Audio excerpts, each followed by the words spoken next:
Good morning to one and all. By the way, I am Marjohn V Anislag, Assistant Professor from Surigao State College of Technology, Mainit Campus, Magpayang, Mainit, Surigao del Norte. This morning, I am tasked to present my paper entitled Damage of Typhoon Odette to Agroforestry Crops in Upper Libas, TAGANA-AN, Surigao del Norte. The contents of this paper are research problem and objective, research methods, results and discussion, conclusion, and recommendation. As to the introduction, Upper Libas is a barangay in the municipality of TAGANA-AN, province of Surigao del Norte. Its population, as determined by the 2020 census, was 502.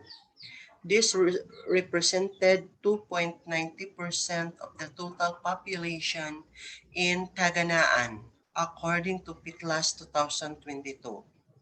The household population of Upper Libas in the 2015 census was 555, broken down into 107 households, or an average of 5.19 members per, per household, according to PITLAS 2022. Moreover, according to PITLAS 2015 census, the age group with the highest population in Upper Libas is 10 to 14 with 64 individuals. Conversely, the age group with the lowest population is 80 and over with 3 individuals according to PITLAS 2022. Combining age groups, those age 14 and below, consisting of the young dependent population, including infants, babies, children, and young adolescents, teenagers, make up an aggregate of 31.89%, according to PITLAS 2022. Those aged 15 up to 64, roughly the economically active population and actual or potential workforce members, constitute of 62.52%, according to PITLAS 2022. Finally, the old dependent population consists of senior citizens, those aged 65 and over, a total of 5.59% in all, according to PITLAS 2022. The computed age dependency ratios mean that among the population of Upper Libas, there are 51 youth dependents to every 100 of the working age population. There are 9 age senior citizens to every 100 of the working population, and overall, there are 60 dependents, young and old age, to every 100 of the working population, according to PITLAS 2022. The median age of 24 indicates that half of the entire population of Upper Libas are aged less than 24 and other half are over the age of 24, according to PITLAS 2022. Upper Libas is situated at approximately 9.6499 to 1,125.5451 on the island of Mindanao. Elevation at these coordinates is estimated at 89.6 meters or 294 feet above mean sea level, according to PITLAS 2022. On one of the source of income of the people in Upper Libas, TAGANA-AN, Surigao del Norte, are farming of agroforestry crops such as intercropping of Falcataria mulucana trees with other crops such as Musa paradisiaca len, Ipomoea batataas, Cocos nocifera, Mainit esculenta, and other desirable crops that are consumed for food, forage, and medicine.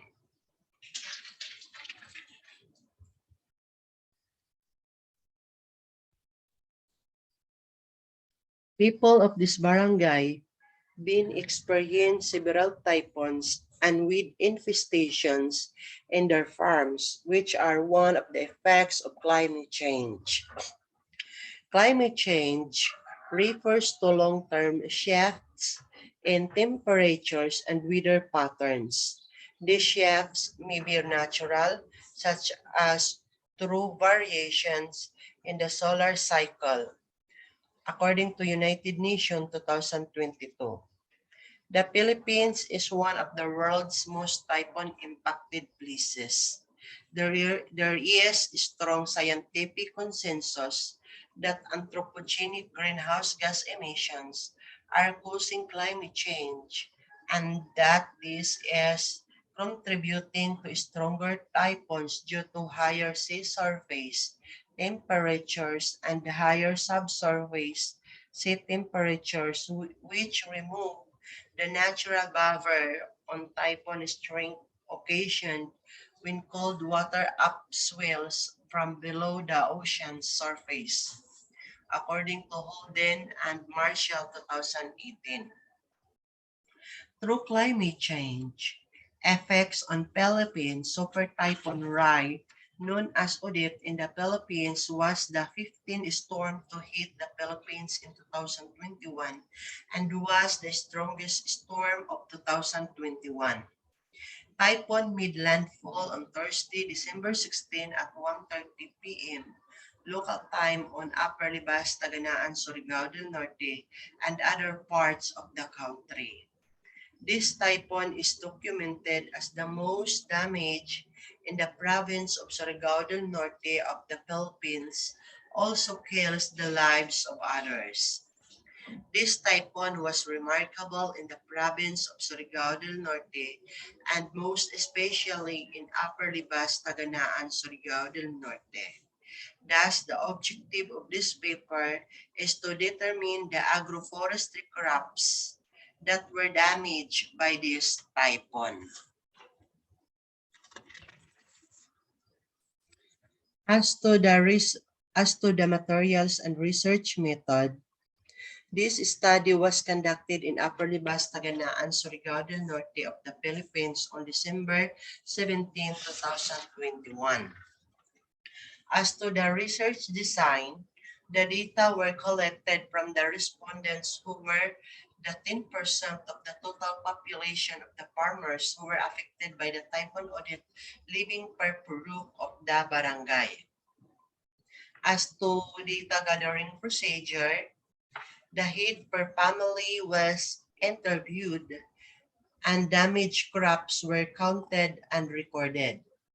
The data was gathered from the study were the name and number of the crops that were damaged and their expected cost of damage.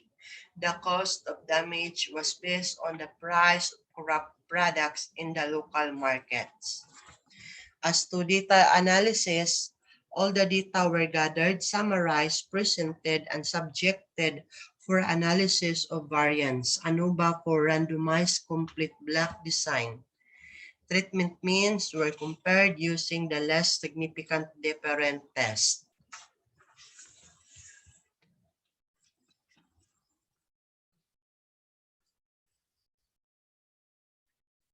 As to the results and discussion, the list of names, numbers, and estimated cost of the damage of agroforestry crops were damaged by Typhoon Odette in Upper Libas, Taganaan, Surigao del Norte were shown in this table 1.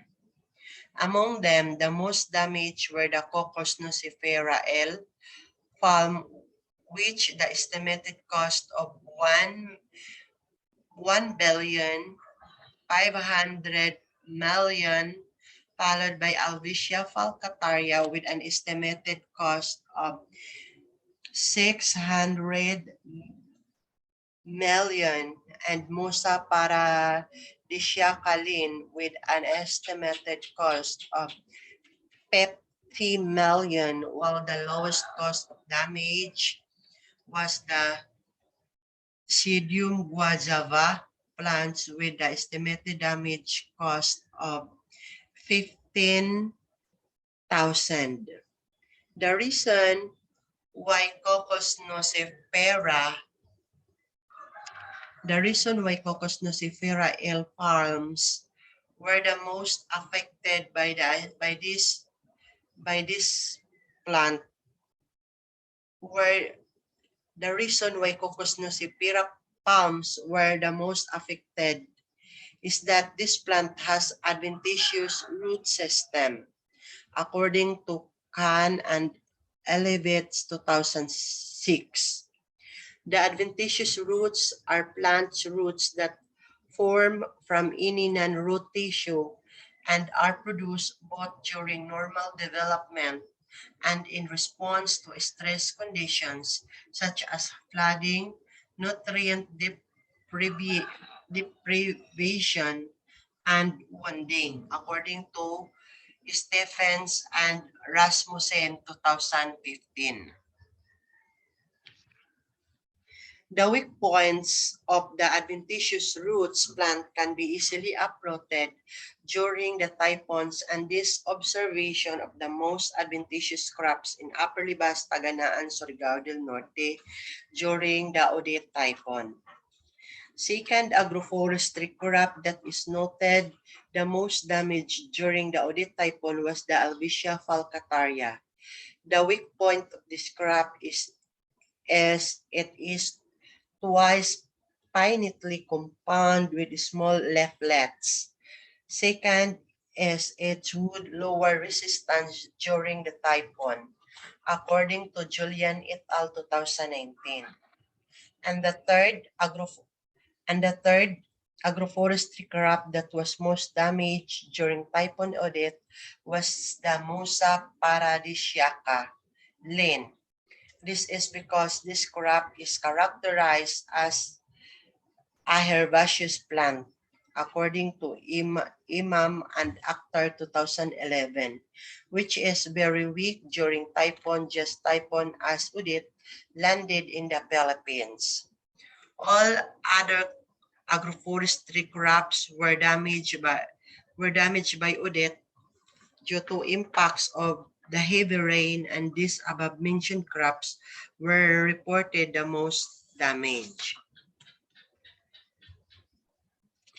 As to conclusion and recommendation, the Typhoon Odette was an ecologically, environmentally, economically, and socially damaging super typhoon that landed in the province of Surigao del Norte, most especially in Upper Libas, TAGANA-AN, Surigao del Norte, and a very remarkable typhoon that people in Upper Libas, TAGANA-AN, Surigao del Norte. As to recommendation, this study suggests adapting the agroforestry farm practices such as alley cropping, riparian forest buffer, windbreak, silvipasture, and forest farming to mitigate climate change and its impact. Thank you so much for listening.